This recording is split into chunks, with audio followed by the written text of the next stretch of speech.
Welcome back to It's Your Show with your hosts, Alexandru and Shelly Renee.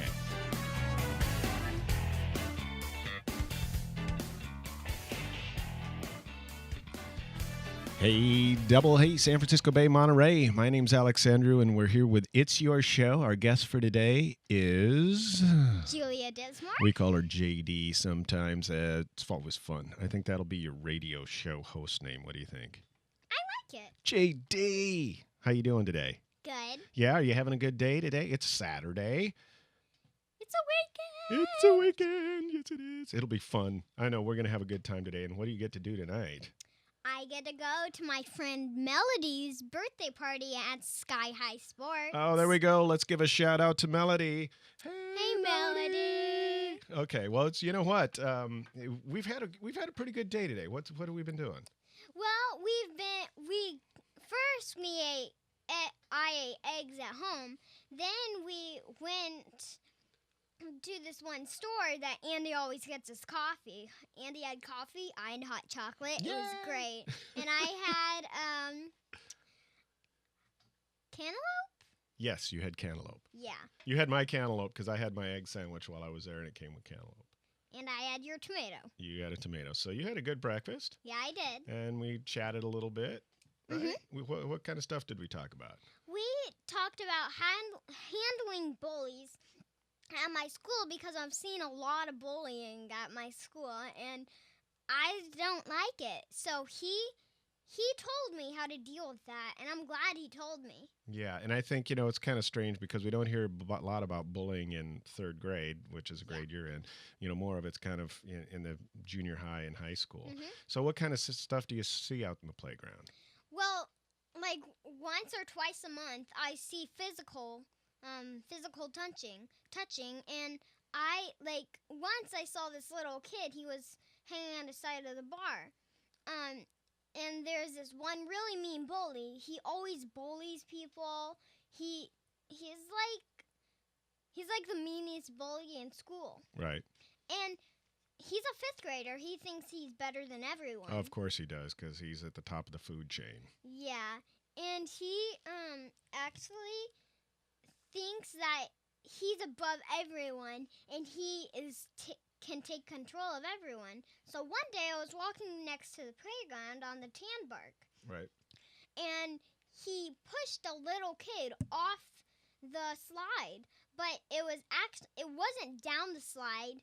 It was actually off the slide. Oh, really? Where he fell on the tan bark. Wow. He was crying, so I got him to the nearest teacher, which was his teacher, and she told the bully to stop, but the bully didn't stop. So the next time that the bully hurt the other kid, I told the principal, and he actually went to the principal's office and went to detention.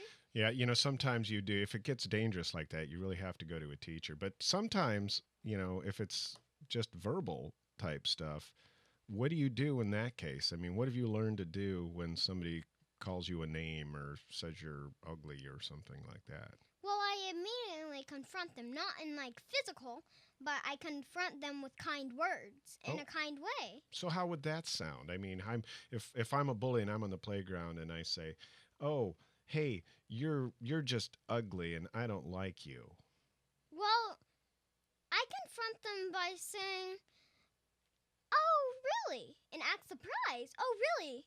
Why do you think that?" and ask why and what questions. Oh, okay. So you want to engage me into finding out why I said that, as opposed to calling him a name too. Yeah, two wrongs doesn't make a right. Exactly. Because if one person does something wrong and the other person does something wrong, it gets all tied up and it becomes a really bad fight. Yeah, it kind of escalates into this huge, see who can call each other worse names, right? Yeah. And that's no fun because that hurts everybody's feelings. And then everybody in that whole area starts to feel the anxious energy of the fight, huh? Yeah, and usually how bullies become it is something's rough is happening to them.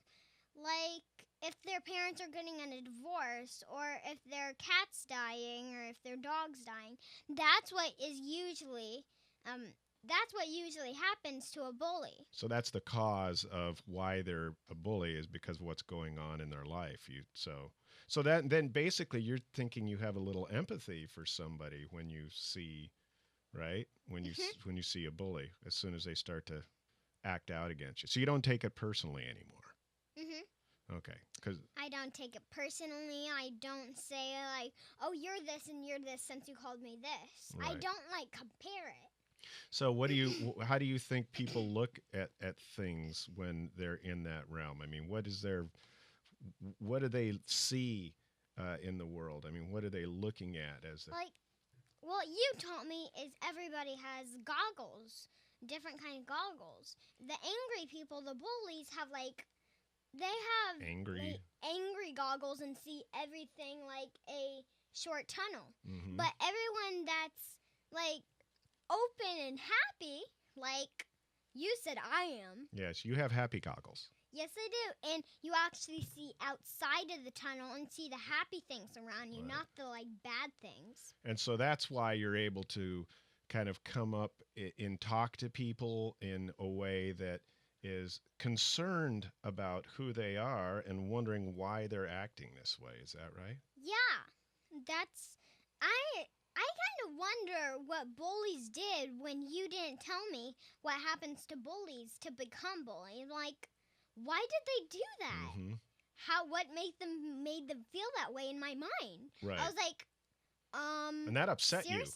you. That upset you, I'm sure. at the Yeah. time. And then I finally came to you and told you about it and told my mom about it. And they told me to actually why bullies do it. Right. Right. And so those why, what, and how questions make them think a little bit about where they're at. And of course, you're not there trying to heal them or anything. You just kind of Yeah. want to make them think about what they're doing a little bit, Yeah. because they're acting out based on how they feel Mhm. and what they see with their goggles. Yeah. Yeah. You like the goggles you wear?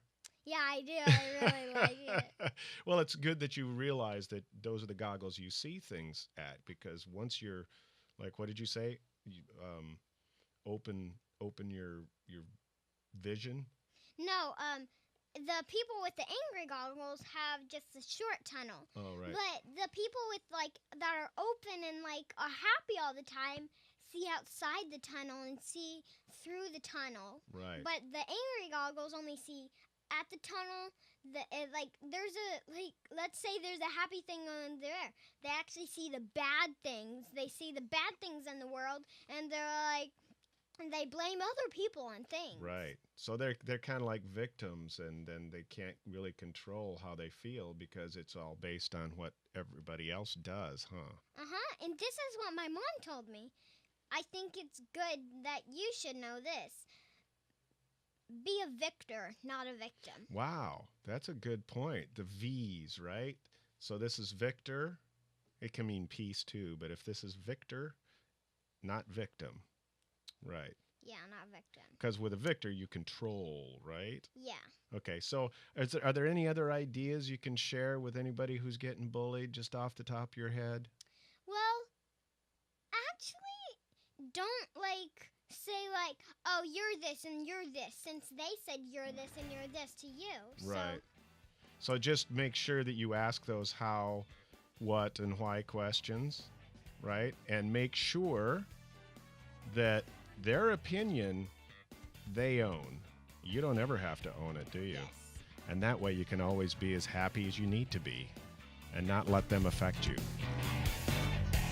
Thank you, JD, for sitting in with us. We'll be right back after this commercial break with It's Your Show, because you're the director and this is your life. 4.5, Julia.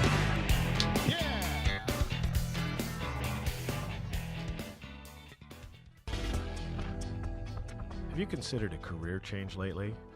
Have you ever thought about helping people for a living? At Money Concepts International, we've been helping people do better with their finances since 1979. That's 32